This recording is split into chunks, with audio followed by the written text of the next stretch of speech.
उत्तर प्रदेश में गर्दा उड़ रहा है क्योंकि उत्तर प्रदेश का सब लड़का लोग यूपी ट्रिपल एससी पीईटी 2025 का पेपर दे रहा है। कुछ बच्चे पेपर फोड़ रहे हैं और एक पेपर कुछ बच्चों को फोड़ रहा है। ठीक है भाई, डिपेंड करता है कि आप दिल के कितने मजबूत हो और कितना बड़ा गुर्दा रखते हो पेपर को सॉल्व करने के लिए। और एग्जाम हो और हम सॉल्व ना कराएं, ऐसा हो नहीं सकता मेरे भाई। आज ही से पेपर शुरू हुआ है। 6 सितंबर की पहली शिफ्ट जाके देखिए, मैथ्स कॉन्सेप्टिंग चैनल पे मैंने सॉल्व करा दिए पूरा डीआई और पांचों अर्थमेटिक के सवाल, पांचों गणित के सवाल। ये 6 सितंबर की सेकंड शिफ्ट है मेरे भाई। इस वीडियो में आपको जो हमारे अर्थमेटिक के 5 सवाल और चारों डीआई पूरा बताने वाला हूं। तो जिन बच्चों का कल का पेपर है वो चुपचाप इस वीडियो को देख लीजिएगा मेरे भाई। मैं बाकियों की तरह सीधा आंसर टिक नहीं बताऊंगा एआई से भैया, मैं आपको सॉल्व करके बताऊंगा। ठीक है जी, तो आपको साथ साथ समझना है, करते चलना है और ऐसा ही मिलता जुलता पेपर जैसा आज है वैसा ही कल दिखाई देगा। ठीक है। अच्छा, टेलीग्राम चैनल पे आप जाओगे तो मैंने यहां पे पीडीएफ भी डलवा दी है। ठीक है, फर्स्ट शिफ्ट की पीडीएफ डल चुकी है, सेकंड शिफ्ट की डल जाएगी और सारी वीडियोस का लिंक भी यहीं पर है ना, सॉल्यूशन की। चलो शुरू करते हैं। कॉपी पेन लेके बैठो वरना लेट जाओ, पढ़े लेट लेट के देखो। चलो, पहला सवाल है, दो संख्याओं का गुणनफल 1530 है, उनका मैं से पे 15 है, तो उनका ले से पे क्या है? तो मेरे भाई आप जानते हैं कि दो संख्याओं की गुणा 1530 है। दो संख्याओं की गुणा जो है हमेशा उनके एचसीएफ में से पे और उनके ले से पे की गुणा के बराबर होती है। दो संख्या गुणा बराबर एचसीएफ गुणा एलसीएम। तो 15 से कट जाएगा भैया, 15 एकम 15, 0 15 दूनी 30। ठीक है, आंसर है 102। तो सवाल गलत है। वैसे ये सवाल प्रैक्टिकली गलत है। देखो मैंने देखते ही समझ लिया, क्योंकि अगर एचसीएफ 15 आ रहा है तो एलसीएम भी 15 से कटने वाला होना चाहिए, 102 नहीं हो सकता। ये एग्जामिनर ने सवाल तो बना दे but it is technically wrong question. ठीक है, चलो, रूट 290 किन दो लगातार पूर्णांकों के बीच स्थित है? तो भैया रूट 290 किन दो पूर्णांकों के बीच आ रहा है? पूर्णांक मतलब बिना दशमलव बिना भिन्न। तो आप बताओ 290 से छोटा पूर्ण वर्ग संख्या कौन सी है? 200 किसका है? तो यानी कि इससे पहले कौन सा आएगा पूर्णांक? 17। 290 से बड़ा पूर्ण वर्ग संख्या कौन सी है? 324। 324 किसका वर्ग है? 18 का, यानी कि 17 18 के बीच में आएगा रूट 290। ठीक है जी। कौन सी संख्या अभाज्य नहीं है? ठीक है, देखो कौन सी संख्या अभाज्य नहीं है?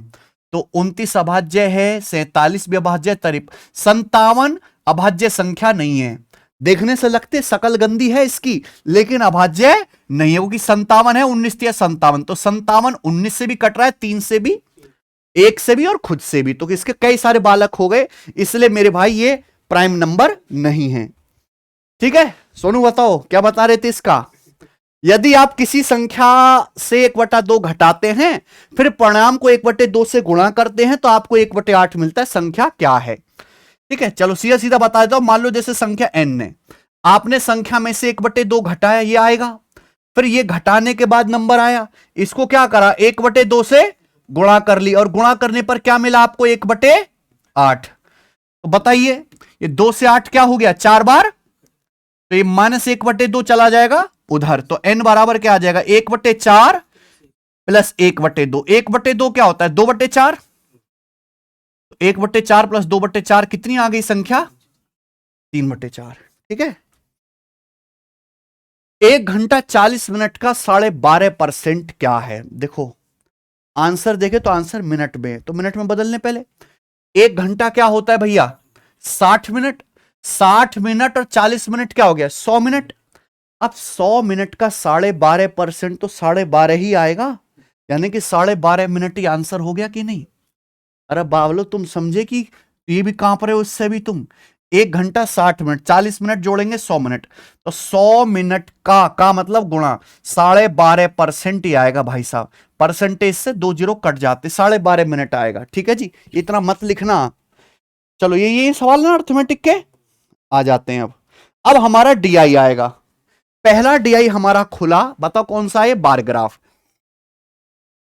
चैनल पे आप जाओगे तो मैंने बार ग्राफ स्पेशली पढ़ाया था, क्योंकि हर शिफ्ट में बार ग्राफ का सवाल आएगा। ये देखो ना, 1 घंटे की क्लास है, अगर एक क्लास देख के जाते तो ये सवाल आपको अपने भाई जैसा लगता। ठीक है ना, इसको बोतल में उतार लेते। फिर तुम बताओ जी, डायरेक्शन दी है, इंफॉर्मेशन को जो है केयरफुली पढ़ो और आंसर दो।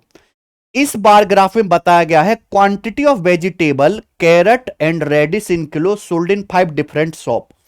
देखिए A B C D E 5 दुकानों के नाम है। ये दुकान बेच रहे हैं मूली और गाजर, मूली गाजर की तरह काट देंगे, मूली गाजर बेच रहे हैं, मूली मतलब रेडिश और गाजर मतलब कैरेट। तो हर दुकान, अब यहां पर कलवा कलर में क्या है, मूली, और ये भूरे कलर में क्या है, गाजर। तो जैसे दुकान ए के ये क्या लिखा हुआ है 432, यानी कि दुकान है 432 केजी है भैया, केजी 432 किलो मूली बेच रही है, और ये दुकान ए 576 किलो गाजर बेच रही है। ऐसे ही हर दुकान का डाटा रीड करना है। समझ में आ गए?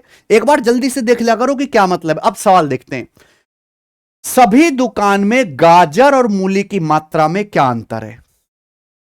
गाजर मूली का अंतर देखो, अगर यहां पे नन ऑफ दीज ना होता तो मैं यूनिडिजिटी मैच करता। हालांकि 0 6 8 2 मेरा बिल्कुल विजन क्लियर है, दिख रहा है यूनिडिजिट अलग अलग, लेकिन नन ऑफ दीज के हिसाब से मैं रिस्क नहीं लूंगा गोविंद, नहीं लेना चाहिए ना, ठीक है ना। लेकिन वैसे नन ऑफ दीज बहुत रेयर है कि उसका आंसर हो। आप चाहे ऐसी कर लो मेरे भाई, डिफरेंस ही तो निकालना है। इसमें से घटाओगे 6 और 2 का डिफरेंस 4, या 8 में से 4 घटाओगे डिफरेंस 4, 4 में से 2 घटाओगे 2, या 2 में से 6 नहीं घटेगा, 12 में से 6 घटाओगे 6, और यहां ये 540 है भाई, 540, ठीक है भाई, और 6 में से 0 घटाएंगे 6। तो ये मैंने हर एक डिफरेंस का यूनिट डिजिट निकाल लिया, और ये क्या करना है आपको, जोड़ना है। तो 4 6 10, 4 6 10, 2 बच गया, एंड में आएगा 2। देखो लॉन्डे ने सी तक भी करा है, ये होना चाहिए। 99% में सही हूं, देख लीजिएगा चाहे आप। आगे चलें, बी और डी में बेची गए गाजर की मात्रा ई में बेची गई सब्जियों की कुल मात्रा का कितना, गोविंद चेक करना सही है ना। बी और डी में बेची गई गाजर की मात्रा, तो बी में गाजर 504 किलो बिक रही है और डी में गाजर कितनी बिक रही है, तो बी और डी में गाजर बेची गई कुल मात्रा कितनी है, 504 जमा 792, जोड़ लेंगे तो कितना आ जाएगा 1296।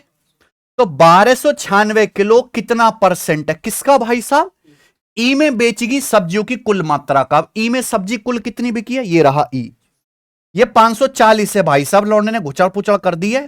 तो 936 प्लस 540 आ गया 1476। तो 1296 1476 का कितना परसेंट है, यही है ना। अब देख लेते हैं ऑप्शन। ऑप्शन में 2% का फर्क है, 2% का ना, 2% तो बहुत ज्यादा होता है। नीचे 1476 है, 1476 मतलब लगभग 1500, 1500 का 2% यानी कि 30 का फर्क है, ये समझ लो आप, ठीक है ना। तो 1476 को अगर मैं 1500 मान लूं और 100 से गुणा करूंगा परसेंटेज, तो 15 बचा, तो 15 8 120 और 96, 15 छिक्का 90, यानी कि 86। अगर मैं नीचे 1500 मानता हूं तो ये आएगा 86% के करीब, ठीक है भाई। लेकिन नीचे 1400 छोटी संख्या है, तो आंसर 86 से हल्का सा कौन सा, ये वाला होगा। करके देख लो, चाहे यही आ रहा है कि नहीं। क्या गलत करन दो ऐसे, पढ़ेंगे ना तो सही करेंगे, ठीक है जी। अरे तुम समझे बावलो, हमने क्या करा 1296, नीचे है 1476, हमने इसको क्या कर लिया भाई साहब 1500, ये परसेंटेज में बदलना, गुणा 100%, ये बात चलेगी। अब 2020 15 से भाग देंगे तो 15 8 120 बचेगा 9 96, तो 15 छिक्का 90 होता है, 86 पॉइंट समथिंग आएगा, 86.4 आ जाएगा एग्जैक्ट करूं तो, ठीक है। लेकिन नीचे क्या है 1476 है, छोटी संख्या।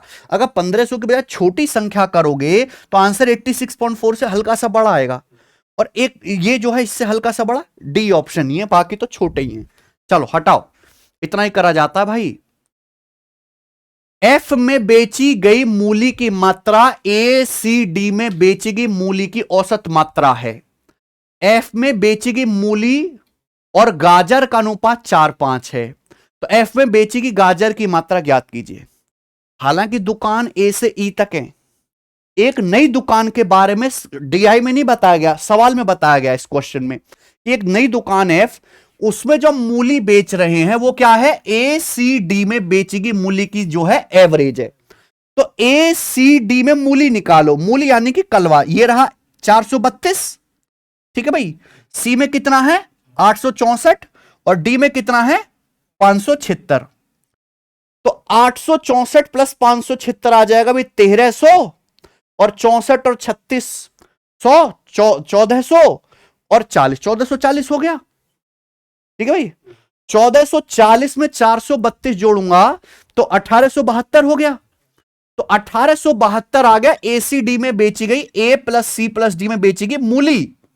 सचिन अब इसका क्या निकालूं, एवरेज, 3 दुकान है, एवरेज क्या आएगा 3 से भाग करके कितना आ जाएगा 624। ये आ गया प्यारे बच्चे क्या, एफ में बेचेगी मूली की मात्रा, एसीडी में बेचेगी मूली का एवरेज है, यानी कि एफ में बेचेगी क्या आ गई है मूली। लेकिन पूछा क्या, एफ में बेची गई गाजर, गाजर पूछा है। अब बोला एफ दुकान में बेचेगी मूली गाजर का रेशियो 4:5 है।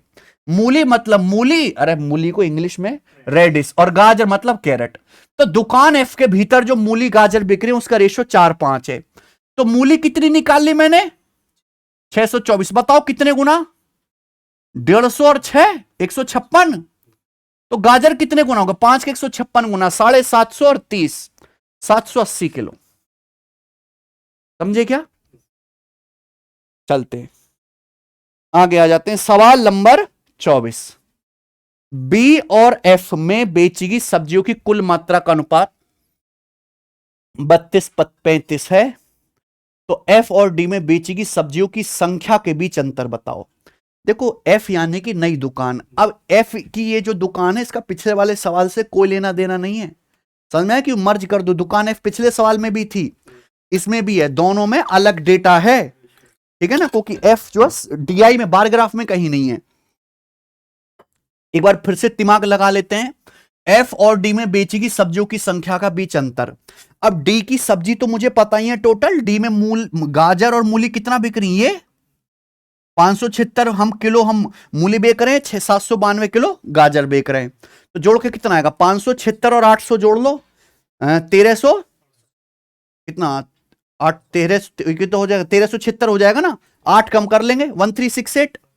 तो डी में बेचेगी सब्जी है 1368, मुझे एफ में बेचेगी सब्जी निकालनी है, यही ना सवाल है। उसी के लिए पहली लाइन दी है, यही लाइन दी है कि बी और एफ में सब्जी की कुल मात्रा का अनुपात 32-35 है। तो आप बताओ दुकान बी में सब्जी कितनी बेच रहे हैं हम 638 प्लस 504 1152। तो दुकान बी में और एफ में बेचेगी सब्जी की मात्रा का रेशियो कितना है 32/35।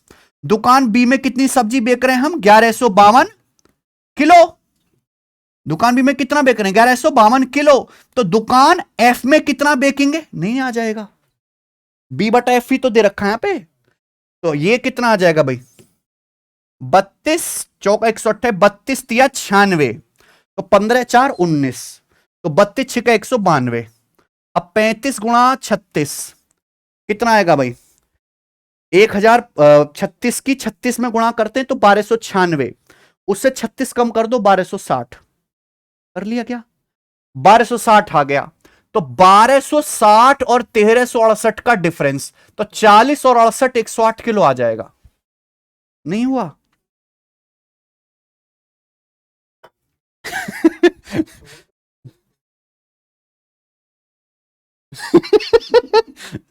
हम अपनी में तो ना कर रहे कहीं ठीक है, समझ में आया भाई आगे चलते हैं, आखिरी करेंगे हम इस पे, आखिरी हो जाएगा ना भैया बार ग्राफ।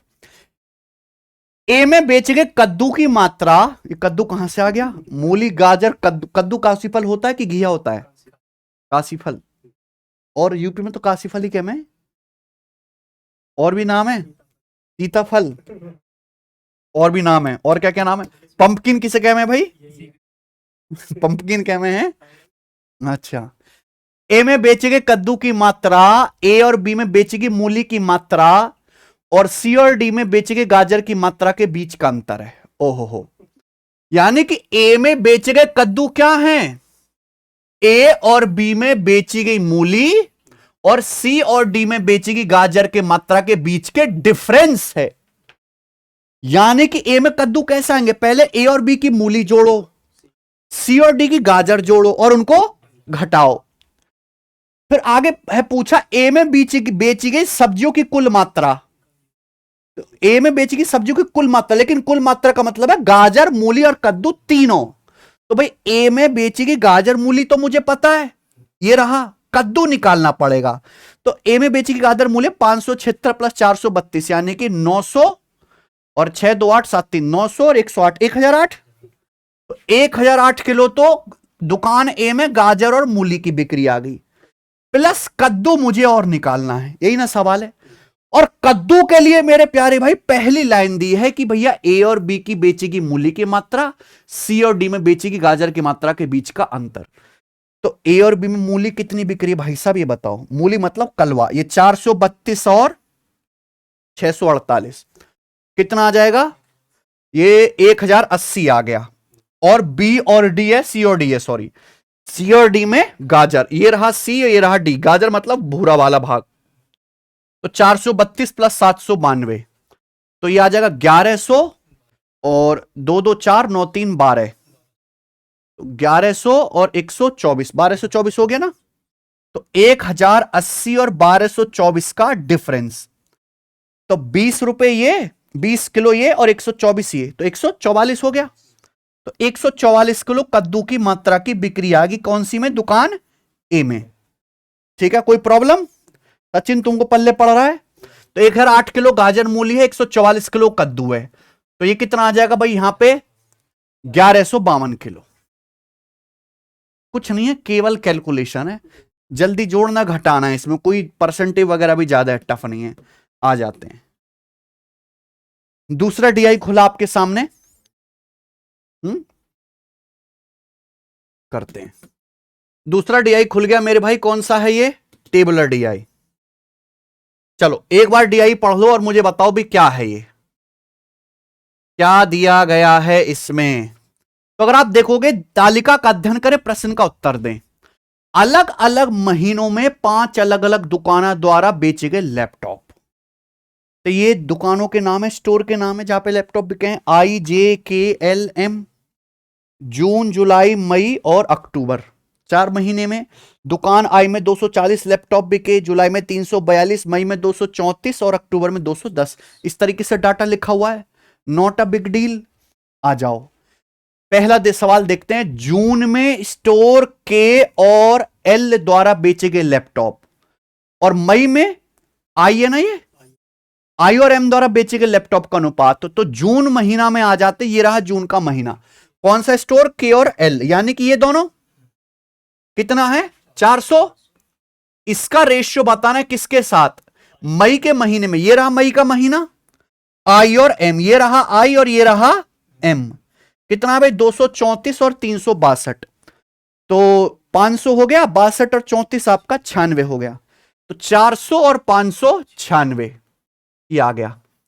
तो मेरे भाई ये बताओ क्या उत्तर है इसका, 4 से कट रहा है एकदम खुल्लम खुल्ला, 100।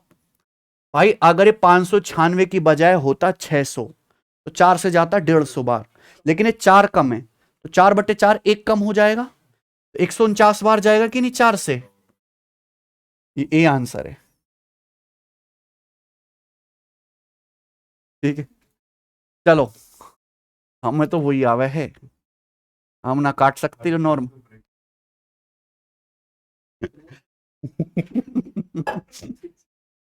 एक आदमी वैसा रखेंगे साइड में जो वो बताएगा नॉर्म।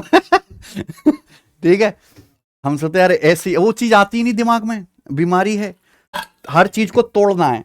करो, जुलाई और अक्टूबर में स्टोर जे द्वारा बेचे गए लैपटॉप की संख्या, मई और जून में स्टोर एम द्वारा बेचे गए लैपटॉप का कितना % है। तो जुलाई अक्टूबर का महीना स्टोर जे, ये रहा स्टोर जे, ये रहा जुलाई और ये रहा अक्टूबर। 234 प्लस 242 कितना आ गया, 476, 476 आ गया है गोविंद।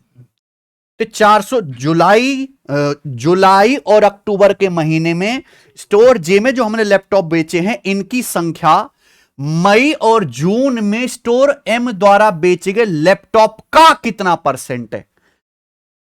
जो अब हमें वैल्यू निकालने वो क्या है, बेस, क्योंकि मई और जून में बेचे गए लैपटॉप का जहां का आएगा वो नीचे घुसाएंगे।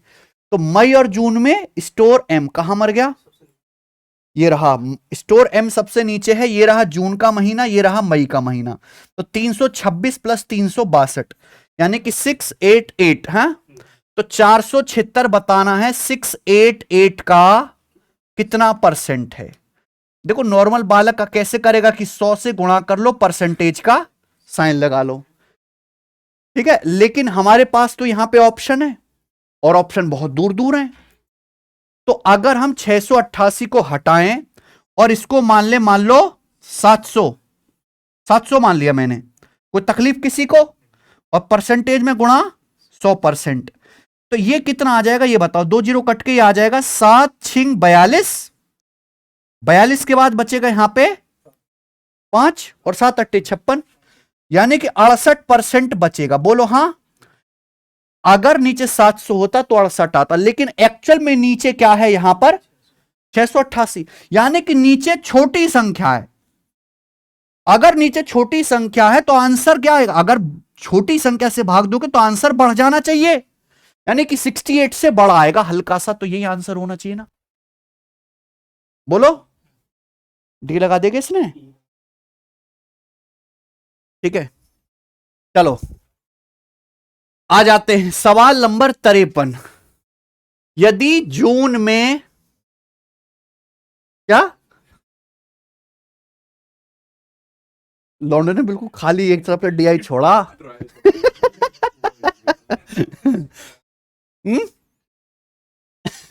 कोशिश करी पर बेचारा है। यदि इसको क्लास दिखाओ अपनी, यदि जून में स्टोर एल द्वारा बेचे गए 37.5% लैपटॉप दोषपूर्ण है, यानी कि डिफेक्टिव है। जून में दुकान एल से जितने लैपटॉप बेचे गए उसमें से 37.5% कितने हैं, डिफेक्टिव हैं। तो पूछा है जून में स्टोर एल द्वारा बेचे गए गैर दोषपूर्ण यानी कि जो डिफेक्टिव नहीं है उनकी संख्या बताइए। तो मुझे बताओ जून का महीना ये रहा, जून में ये रहा स्टोर, तो जून में स्टोर एल ने कितने लैपटॉप बेचे हैं टोटल। अब 280 में से 37.5% डिफेक्टिव हैं, तो जब तक परसेंटेज नहीं होगी सवाल जल्दी नहीं होगा, परसेंटेज पहले पता होना चाहिए। 12.5% 1/8, 37.5% 3/8, तो 37.5% लैपटॉप क्या है आपके, डिफेक्टिव है, खराब। देखो हर संख्या अपने आप में 1 होती है, अगर 1 में से 3/8 खराब है तो बाकी का 5/8 लैपटॉप टकाटक चल रहे, यानी कि मुझे 280 का कितना निकालना है, मात्र 5/8 निकालना है। तो कितना आएगा 35 पंजे 175, ठीक है। तो आसान सवाल था, आ जाओ। अक्टूबर में स्टोर आई द्वारा बेचे गए कुल लैपटॉप दुकान में कुल लैपटॉप का 71.42% है। अक्टूबर महीने में स्टोर आई में ना बिकने वाले लैपटॉप की संख्या ज्ञात करें। पहले तो सचिन ये बताओ मुझे, गोविंद तुम्हें बताना कि 71.42 कितना परसेंट होता है।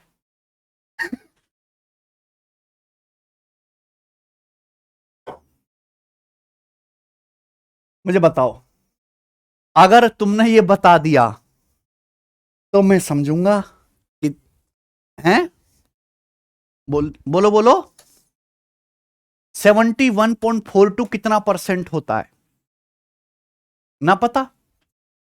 2 रास्ते हैं, देखो दोनों से समझ लो, चाहे 1/7 कितना होता है, 14:2/7%, या फिर अप्रोक्स में 14.28%। बात सही है। अब ये कितना है 70 के करीब, तो यानी कि 14 पंजा, तो 5 गुना जाना पड़ेगा। अगर 5/7 देखूंगा तो 14 पंजे 70 और ये 10/7, यानी कि 70 1 71 सही 3/7%। बोलो और इसका करूंगा मेरे भाई तो 71.4% के करीब आएगा। बोलो हाँ, यानी कि ये याद होना चाहिए। तो ये अप्रोक्स वैल्यू है किसकी? 5/7 की। अब अच्छा लोगों को पता नहीं है तो क्या करें हम, ठीक है भाई। चलो अब सवाल में बोला अक्टूबर में स्टोर आई द्वारा बेचे गए कुल लैपटॉप दुकान में कुल लैपटॉप का 71.42% है। तो हम बात कर रहे हैं अक्टूबर के महीने की, यानी कि ये वाला बात कर रहे हैं स्टोर आई की। तो स्टोर आई में अक्टूबर के महीने में कितने लैपटॉप बेचे हैं, सॉरी कितने लैपटॉप हैं? 210। 210। तो बोला अक्टूबर में स्टोर आई द्वारा बेचे गए कुल लैपटॉप दुकान में कुल लैपटॉप का 71.42% है। दुकान में कितने लैपटॉप हैं? 210। 210 में से बेचे कितने? 5/7। बोला है ना बिकने वाले, समझ में आया ना? तो 200 समझ में आया सचिन तुम्हें? ना ही तुम्हें समझ में। अक्टूबर में स्टोर आई द्वारा बेचे गए कुल लैपटॉप दुकान में कुल लैपटॉप का 71.42% है, यानी कि 5/7 लैपटॉप आपने बेचे हैं जितने दुकान में हैं। तो दुकान में ना बिकने वाले लैपटॉप की संख्या, हर चीज 1 होती है, अगर 1 में से 5/7 बिक गए तो बाकी 2/7 नहीं बिके, यानी कि 210 का क्या निकालना है आपको, जो कि कितना आ जाएगा? 60। और 60 तो ऑप्शन में नहीं है, यानी कि सवाल गलत है। क्या? ओके ओके, हाँ sorry sorry sorry sorry sorry sorry sorry. हाँ ये तो हम समझ, ये जो टेबल डीआई दिया है वो किस चीज का दिया है? बेचे गए लैपटॉप। हाँ टोटल लैपटॉप छोड़ना ये 200, अगर टोटल 7 लैपटॉप हैं मेरे भाई, 7 बेचे हैं, 7 टोटल है, तो उसमें से बेचे कितने हैं? 5। तो 5 की वैल्यू बेचे कितने हैं? 210, यानी कि कितने गुना? 42 गुना। तो अगर टोटल 7 में से 5 बिके हैं तो बाकी के 2 नहीं बिके, तो आपको क्या निकालना है? 2 यूनिट की वैल्यू निकाले, तो 2 की वैल्यू 42 गुना कितनी आ जाएगी? 84। तो 84 आंसर है इसका। समझ में आ गया? ठीक है, अच्छा सवाल है ये। लास्ट है ये इस वाले डीआई पे, लास्ट है। चलो, मई में स्टोर के ऑयल और एम द्वारा बेचे गए लैपटॉप की औसत संख्या बताओ। तो ये तो एवरेज है, सिंपल। तो मई के महीने में चले जाओ, कौन कौन सा लैपटॉप, के, एल और एम, ये रहा, इनका एवरेज आपको निकालना है, ठीक है। हालांकि ऑप्शंस या जोड़ ही लेते हैं, क्या दिक्कत है भाई? 2 2 4 5 9, 6 4 10, 3 13 का 3 हासिल 1, 2 और 1 3 6 3 9, 939। 939 आ गए टोटल लैपटॉप मई के महीने में। अब बटे 3 कर देंगे तो कितना आएगा? 313। ये एवरेज आ जाएगा 313, यानी कि पहला तो लगभग तो है नहीं, एग्जैक्ट आया है, ठीक है। हटाओ, आगे चलते हैं। अगला टेबल डीआई,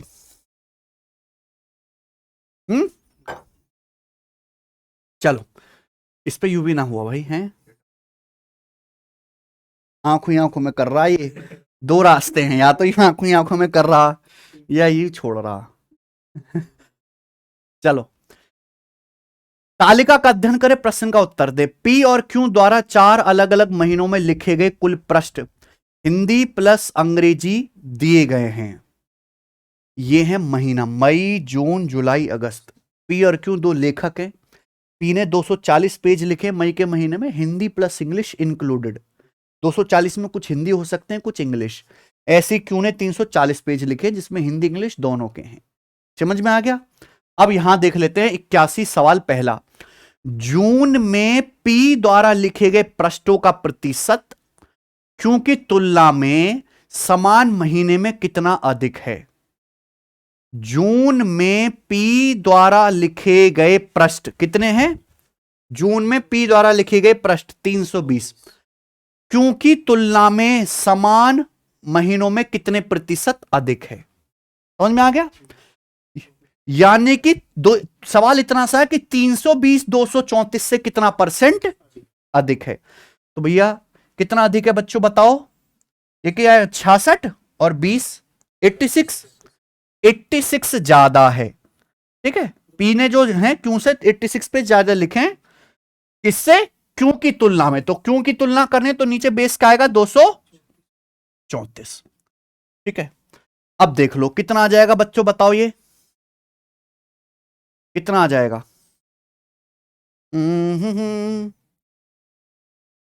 40% से कम आएगा, ये 86 है। मान लो ये नीचे 3 बार जा रहा है क्या, 8 तिया 24, नहीं 3 से भी वो कम है, तो यानी कि आंसर फिर 26%। 4 बार जाएगा क्या,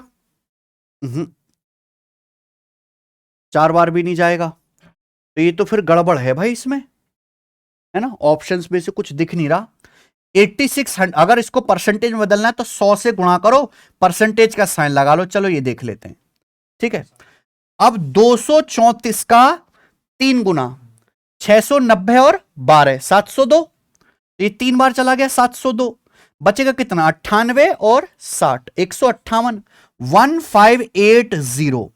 तो 234 कितनी बार जाएगा फिर, ये 7 बार नहीं जाएगा, 6 बार जाएगा, तो 36 पॉइंट समथिंग आएगा। तो ये आंसर है डी ऑप्शन। ठीक है, बोलो कोई तकलीफ, या और भी अप्रोक्सीमेशन भी लगा सकते हैं फिर, लेकिन बच्चे हमारे बौखला जाएंगे। तो ये वाला ठीक है, 100 से गुणा परसेंटेज का साइन। आगे चलते हैं, 82 नंबर सवाल। जुलाई में क्यों द्वारा लिखे गए कुल पृष्ठों का 28.56% हिंदी में। तो क्यों द्वारा जुलाई में कितने पेज अंग्रेजी में लिखे गए हैं। सचिन ये बताओ कि 28.56% क्या होता है फ्रैक्शन में, हैं? ये सबको पता है, अभी समझा है ना। 1/7 अभी मैंने बताया बेटा, उसी पे सवाल आया है। 14.28% अप्रोक्स। देखा, मैं कहता हूं पहले वो जमाने बीत गए, अब ऐसे आते हैं।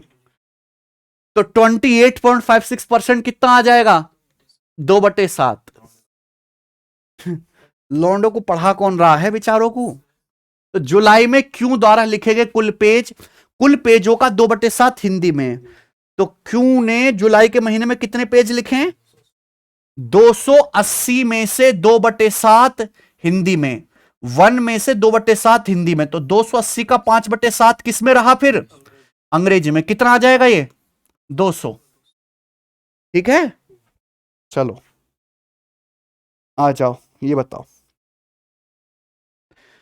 मई में पी और क्यू द्वारा लिखे गए कुल पेज, जुलाई में पी और क्यू द्वारा लिखे गए कुल पेज के बीच अनुपात क्रम से क्या है।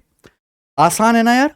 मई में पी और क्यू द्वारा लिखे गए कुल पेज कितने हैं, 680, नहीं 580, हाँ सॉरी। और जुलाई में पी और क्यू द्वारा लिखे गए कुल पेज, तो ये रहा जुलाई का महीना। जुलाई के महीने में पी और क्यू द्वारा लिखे गए कुल पेज कितने हैं, 600 और 100 700। ठीक है, अब इनका रेशियो 1 0 काट लेते हैं, 2 से भी कट जाएगा, 29:35। आसान डीआई बनाया ना एकदम। आ जाओ, सभी महीनों में पी द्वारा लिखे गए औसत पृष्ठ क्या हैं। पी द्वारा सभी महीनों में जो पेज लिखे गए हैं वो ये हैं, इनका क्या बताना है, एवरेज।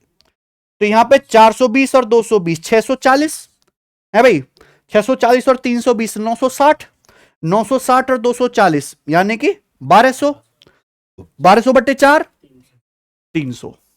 ठीक है, लास्ट होगा ना अब इस पे ये। आ जाओ, फिर हमारे एक ही डीआई रह गया अब। तो बच्चों ये शिफ्ट मैं कहूं तो ये पिछले वाली शिफ्ट के मुकाबले हल्की है ना।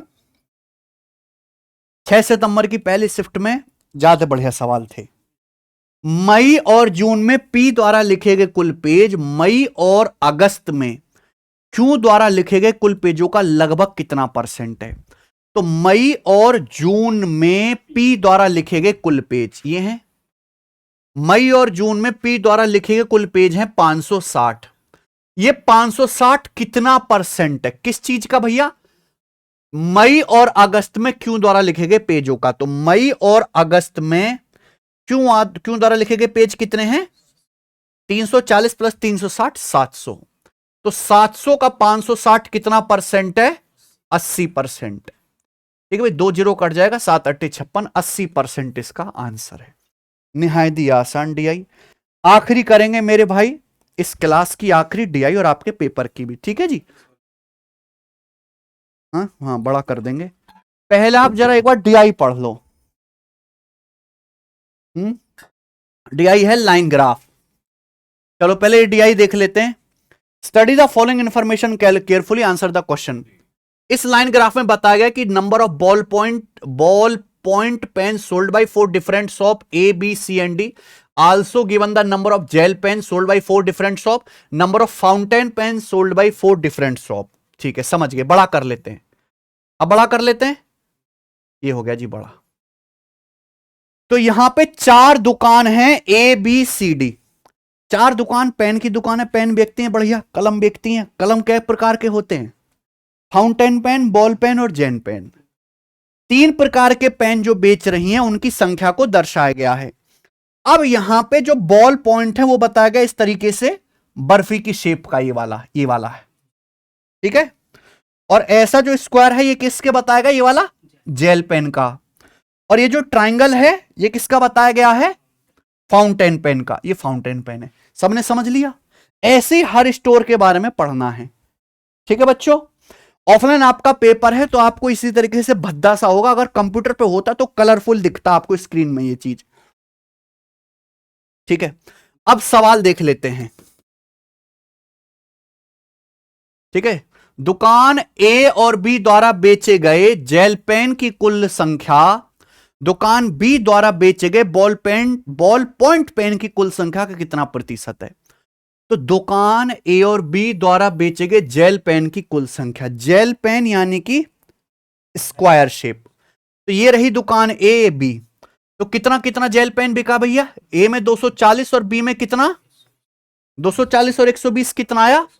360। ये 360 कितना प्रतिशत है बताना है। किसका? दुकान बी द्वारा बेचे गए बॉल पॉइंट की कुल संख्या का। तो दुकान बी द्वारा बॉल पॉइंट यानी कि बर्फी वाला, दुकान पी द्वारा बॉल पॉइंट कितने बेचे गए हैं? 300, यही है। तो दुकान बी द्वारा बेचे गए बॉल पॉइंट 300। तो 300 का 360 कितना परसेंट है? कितना आ जाएगा? 100। बोलो हाँ। आसान है, बस देखने में डरावना सा है। ठीक है जी। चलो ये बताइए, दुकान एफ द्वारा बेचे गए कुल पेन में से 40% पेन फाउंटेन पेन है। कहां गए? दुकान एफ। अब ए बी सी डी, दुकान एफ तो दिया नहीं है, यानी कि नई दुकान के बारे में केवल सवाल में बताया गया है। दुकान एफ द्वारा बेचे गए कुल पेन में से 40% पेन फाउंटेन पेन है। यदि दुकान डी द्वारा बेचे गए फाउंटेन पेन की संख्या का दुकान एफ से अनुपात 3:4 है, तो दुकान एफ द्वारा बेचे गए पेन की कुल संख्या बताओ। देखो सवाल में सबसे जरूरी क्या है? ये वाली लाइन कि 2 दुकान हैं डी और एफ, उनमें जो फाउंटेन पेन बेचे गए उनका रेशियो 3:4 है। दुकान डी और एफ में मेरे भाई जो हमारे फाउंटेन पेन बेचे गए हैं उनकी संख्या का रेशियो कितना है? 3:4। तो दुकान डी में फाउंटेन पेन कितने बेचे गए ये बताओ। फाउंटेन पेन यानी कि ट्राइंगल, ये रही दुकान डी। तो दुकान डी में ट्राइंगल कहां है? ये रहा 180। तो दुकान डी में 180 फाउंटेन पेन बेचे गए, यानी कि 60 गुना, 3 का 60 गुना। तो यानी कि दुकान एफ में कितने फाउंटेन पेन बेचे गए? 240। बोलो हाँ। अगर 240 पेन बेचे गए हैं तो अब लेकिन पूछा क्या है? दुकान एफ द्वारा बेचे गए पेन की कुल संख्या है। तो दुकान एफ में बेचे गए फाउंटेन पेन आ गए। पूछा क्या है? कुल पेन। उसके लिए अब वापस जाना पड़ेगा पहली लाइन पे, क्योंकि दुकान एफ में जितने भी कुल पेन बेचे गए हैं उसमें से 40% कैसे? फाउंटेन। यानी कि कुल पेन का 40% आपका फाउंटेन पेन है, जिसकी वैल्यू कितनी दी है? 40% के लिए 240 है, तो 1% की वैल्यू कितनी है? 6। तो 100% की वैल्यू कितनी आ जाएगी? 2 जीरो चुपकाने 600। ये आंसर है। ठीक है ना? बताइए, बड़ा कर देते हैं भैया। सही दिखेगा ना ये? दुकान ए द्वारा बेचे गए बॉल पॉइंट और फाउंटेन पेन की कुल संख्या दुकान डी द्वारा बेचे गए बॉल पॉइंट की कुल संख्या के बीच अंतर ज्ञात करें। दुकान ए द्वारा बेचे गए बॉल पॉइंट और फाउंटेन पेन, तो बॉल पॉइंट यानी कि बर्फी, फाउंटेन पेन यानी कि ट्राइंगल। तो दुकान ए में मेरे भाई ये रहा और ये रहा, समझ में आया?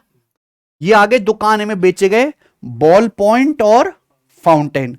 कितनी संख्या है ये? 360 प्लस 140, 500। इसका डिफरेंस बताना है, किसके साथ बताना है इसका अंतर? दुकान डी द्वारा बेचे गए बॉल पॉइंट पेन की कुल संख्या। तो दुकान डी में भैया बॉल पॉइंट पेन कितने बेचे गए? बॉल पॉइंट यानी कि बर्फी, कौन सा? 270।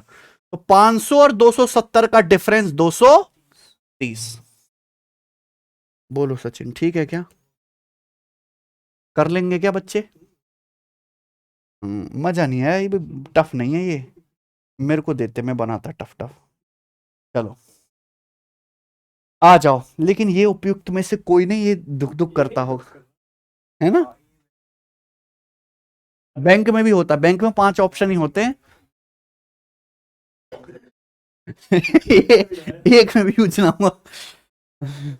दुकान ई द्वारा बेचे गए बॉल पॉइंट, जेल और फाउंटेन पेन की कुल संख्या दुकान सी की तुलना में 33.33% कम है। दुकान सी द्वारा बेचे गए फाउंटेन पेन की संख्या का दुकान ई से अनुपात 7:5 है। ठीक है, तो दुकान ई द्वारा बेचे गए फाउंटेन बॉल पॉइंट और जेल पेन की कुल संख्या ज्ञात कीजिए। अच्छा, बच्चा ऐसा नहीं होता कि बच्चा सवाल पढ़ना शुरू करता होगा यहां से यहां तक पूरा साफ हो जाता होगा, हैं कि मैंने कुछ पढ़ा ही नहीं है। यहां पूछा क्या? दुकान ई द्वारा बेचे गए बॉल पॉइंट और जेल पेन की कुल संख्या। देखो पेन 3 प्रकार के, बॉल पॉइंट, जेल पेन और फाउंटेन पेन। हम मेरे भाई यहां ये बोला गया है कि दुकान ई में जो बॉल पॉइंट, जेल पेन और फाउंटेन पेन बेचे गए हैं दुकान ई में, इनकी कुल संख्या किसके बराबर है? दुकान ई में तीनों प्रकार के जो पेन बेचे गए उनकी कुल संख्या किसके बराबर है? दुकान सी की तुलना में 33.33% कम है। तो दुकान सी में कितने पेन बेचे गए टोटल? ये दुकान सी है, दुकान सी में पेन बेचे गए 180 प्लस 320 500 और 280 780। 780 आ गया ना? तो हम ये कह सकते हैं दुकान सी में टोटल 780 पेन बेचे गए। तो 780 का 33.33% कितना होता है? तो 780 का 1/3 कितना आएगा? 260, 26-78। तो 780 से 260 अगर मैं माइनस करूं तो कितना आ जाएगा? ये 500। ये 520 क्या आ गया? ये दुकान ई में बेचे गए टोटल पेन आ गए। आगे कि नहीं? बोलो हां। दुकान ई में कुल 520 पेन बेचे गए हैं, लेकिन पूछा ये नहीं है, पूछा है दुकान ई में बॉल पॉइंट और जेल पेन की कुल संख्या। आगे भी कुछ ना कुछ दिया होगा कि नहीं दिया है? सी द्वारा फाउंटेन पेन की संख्या का दुकान ई से अनुपात 7:5 है। दुकान सी और दुकान ई में जो फाउंटेन पेन बेचे गए हैं सचिन, उनका रेशियो कितना है? तो हमें तो दुकान सी की इंफॉर्मेशन पता है क्योंकि लाइन ग्राफ में दिखाया है। तो मुझे बताओ दुकान सी में फाउंटेन पेन कितने बेचे गए? फाउंटेन पेन यानी कि ट्रायंगल वाला। तो दुकान सी में ट्रायंगल वाला कितना आ रहा है? 280। तो दुकान सी में फाउंटेन पेन बेचे गए 280, 7 किलो 280 40 गुना, तो 5 की वैल्यू भी 40 गुना 200। यानी कि मैंने पता लगा लिया कि दुकान ई में 200 फाउंटेन पेन बेचे गए। दुकान ई में कुल कितने पेन बेचे गए? 520। तो दुकान ई में 520 पेन बेचे गए कुल, जिसमें से 200 फाउंटेन पेन एक घटा दूं तो बाकी के दुकान ई में जो पेन बेचे गए दुकान ई में 320 पेन, ये कौन से होंगे? फिर बॉल और जेली बचेंगे, टोटल में से फाउंटेन घटा दो तो आंसर आना चाहिए। ठीक ठाक है सवाल, है ना? चलो आगे आ जाते हैं। आखिरी सवाल दोस्त आपकी दूसरी शिफ्ट का। मुझे नहीं लगता कि हमसे पहले और हमसे बढ़िया किसी ने बताया होगा। सचिन बता सके कोई? सचिन चलो, दुकान ए द्वारा बेचे गए बॉल पॉइंट पेन की कुल संख्या दुकान ए और बी द्वारा बेचे गए फाउंटेन पेन की कुल संख्या से अनुपात ज्ञात करें। तो दुकान ए द्वारा बेचे गए, देखो ए और ए प्लस बी, यही इनका ही रेशियो बताना है। लेकिन दुकान ए द्वारा बेचे गए बॉल पॉइंट पेन यानी कि बर्फी, दुकान ए द्वारा बर्फी 140 है। अब इसका रेशियो बताना है किसके साथ, ए प्लस बी द्वारा बेचे गए फाउंटेन पेन की संख्या से। तो ए और बी द्वारा फाउंटेन पेन यानी कि ट्राइंगल, तो भैया ए द्वारा 360 और बी द्वारा, तो 360 प्लस 200 560, ये रेशियो बताना। रेशियो कितना आ गया, एक रेशियो खत्म, ठन ठन हो गया भैया। बताइए कैसा लगा आपको। इसी के साथ यूपी ट्रिपल एससी पीईटी का उत्तर प्रदेश राज्य में, है ना, हमारी योगी जी की छत्र छाया के अंदर पेपर पूरा हुआ और मेरी छत्र छाया के अंदर यूट्यूब पे सफलतापूर्वक करवाया गया। ठीक है ना। एक बार मुझे बता देना जरूर कि जो जो बच्चे ये वाला पेपर दे के आए हैं, आपने इसमें से कितने सवाल ठीक कर लिए, आंसर की आपने मैच कर ही ली होगी मेरे भाई। ठीक है ना। जिस बच्चे ने सारे सही किए हैं उसको तुरंत 2 रुपए पेटीएम करेगी हमारी टीम। ठीक है, तो इतना ही छोड़ते हैं। अब कल आपका पेपर है, हमारी तरफ से आपको बहुत बहुत क्या है, best of luck, good luck. आपका पेपर जो बढ़िया जाए, बहुत बहुत शुभकामनाएं, अच्छे से करना। मैं चाहे तो समय मिलेगा तो कल, वैसे संडे, कल की शिफ्ट भी सॉल्व करा दूंगा। इतना ही, धन्यवाद। चैनल को सब्सक्राइब कर लो। सारा स्टेट एग्जाम, रेलवे, आईबी, सब एसएससी के अलावा जितना पेपर भारत में होता है बढ़िया, उसका गणित का सॉल्यूशन इसी चैनल पे मिलता है। जुड़ जाइए। धन्यवाद, बाय।